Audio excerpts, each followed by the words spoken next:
Inside this box is one of American law enforcement's most well-known semi-automatic offerings.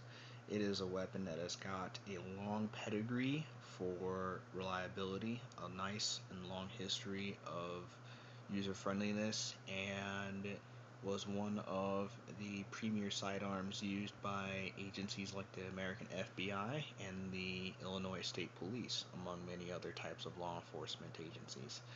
This weapon is rather beautiful. It is well made and is chambered in 9mm by 19. The gun I'm about to show you is not a Glock. Oh my, lighting's not the best. Okay. Um, this in fact is Smith& Wesson model 5904. Okay, it's kind of worn off in that little part there because I parked my finger there for trigger practice, but as you well can see, the weapon is empty, nothing in the chamber, and let us proceed with the review. Um, this is going to be a little hard to see on account of the fact that it is a blued gun, so unlike the 5906 and the stainless variations of this type of handgun, it's not going to be easy to see, but I will do my best to show you what it looks like in some other cuts, but let's have the dime there because this is my dry fire piece. But yeah, this is a well-known handgun in certain law enforcement circles. Some people and some agencies actually still carry these in many places, and yeah, it is a weapon that was carried by the Illinois State Police before they went to the Glock 22. This one is chambered in 9mm and is the blued version of the 5906.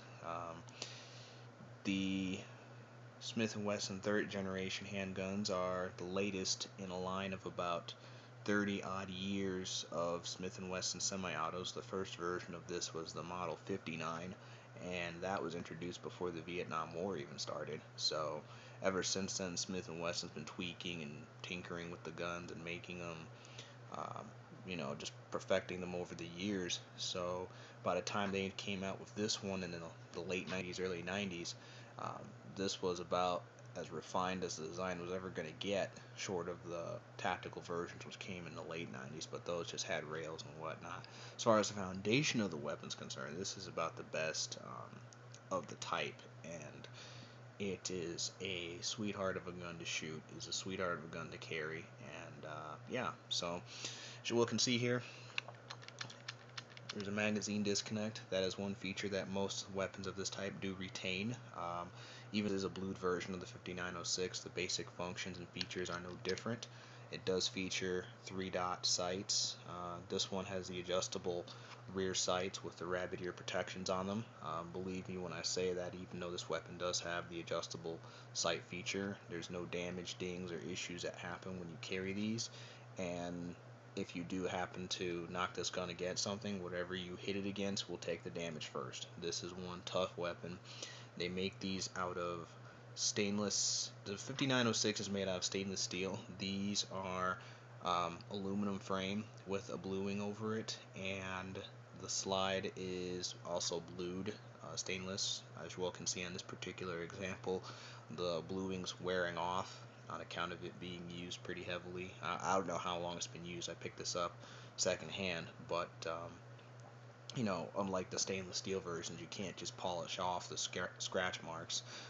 One advantage of the 5906 versus this gun is that any of the scratches and dings that you get from buying one of these, you can just polish off with sandpaper and a good metal polish. But on the blued guns like these, whatever scratches and dings you get, they're kind of permanent unless the gun is reblued. So comes with a 15 round magazine. This one is fully loaded because it is a defensive weapon. So it is a 15 round magazine. This particular magazine is blued. However, the stainless ones that usually ship for the 5906s and the stainless versions will fit and work in this gun without a problem.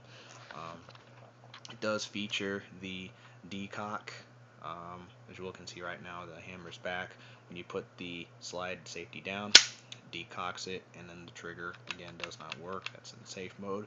And then when the safety is off, the gun um, still won't fire because the magazine's out, but with the safety off, you can take your first shot in double action, and then single action follows afterwards. So this works exactly the way it does on a Beretta 92 and many other traditional double action weapons. The trigger pull on the Smith is a heavy pull. I think it's the heaviest pull of any traditional double action semi-auto I've fired.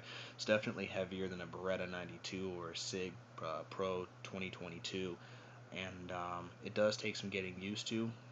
You'll probably have to adjust your finger technique to get over the weight of it, but once you do, it is in fact a really good trigger pull. Once you get past the weight, it's smooth. The single action trigger is crisp. Then the reset, I mean, it's right there. It is on point. There's no the reset is, if I can just demonstrate this here, the reset on the single action is about right there. You take the trigger all the way to the back when it fires, and you go like that far forward and click. It's just on point. So it is gorgeous. I would show it to you, but I've only got one hand for this review since the other is obviously holding the camera. As far as concealed carry is concerned, with the right holster and the right belt, you can conceal carry anything, and this weapon handles really well. You've got and the way it's built, you know, it's got a rounded slide profile and a rounded dust cover. There's no rails or squareness to the weapon, so when you do holster it in waistband, it doesn't protrude a lot. The grip is rounded polymer, rubber polymer. I think it's like a blend of materials. It's a combination of polymer and rubber. So the grip is rounded also, so when you do holster it, it doesn't jut. You know, it's not like a square gun that's really going to jut out of your clothing and say to the world that you have a gun on your hip. It's really easier to conceal than you would think. And as far as reliability is concerned, like in the introduction to the video, this gun has not failed me once. I've got no reason to expect that it ever will, outside of an ammo related problem. There's been no issues with it spamming, failing to feed, failing to eject, anything like that, and it shoots point of aim every time. So when I do my part, the gun will do it, and it is very accurate. There are versions of this type of weapon that have Smith & Wesson Performance Center credentials on them. I don't know how people, I'm sure they're great weapons, I'm sure they're really well made, but I probably won't own one for a while because I don't think I'm ever going to get that good enough to where I'd out accurize this thing. The build quality on it, I know it looks beat up in looking at this, it looks very beat up, but I tell you this much, the way it's built, it's almost reminiscent of how a 1911 is made. You know, a really quality mid-grade 1911. I mean, it's well made. It's metal on metal. It's well machined. There's no serious gaps. I mean, it is just well built, and it tells you something about the build quality of those things when after 20 years of use and general um, scratches and abuse on it, it still works really well. So I trust my life on it. If you find one in a gun store at a great price, you would too. You should too. And yeah, it's a great weapon. You can still find holsters and accessories for it, and if you can't, Beretta 92 holsters do fit these guns. It does fit in a Miami Classic holster for Beretta 92 and in waistband holsters for Beretta 92s. So if you can't find a specific holster, you can use a Beretta one and it'll probably work without an issue. So once again, Silver Smoke signing off. It's a great gun for the 5904. God bless straight shooting, and if you find one of these in the gun store, buy it. Unless it's like a really obscene price, this is going to be a great deal. And if you're looking for an affordable alternative to a Glock or an XD or some of the newfangled polymer guns, it's an excellent choice. You cannot go wrong with the third generation weapons, and the build quality on these are top notch. I'm a fan of them. I won't ever buy a Glock really because kind of gun, and there you go. So God bless. Pick one of these up when you can, and straight shooting. Silver Smoke signing off.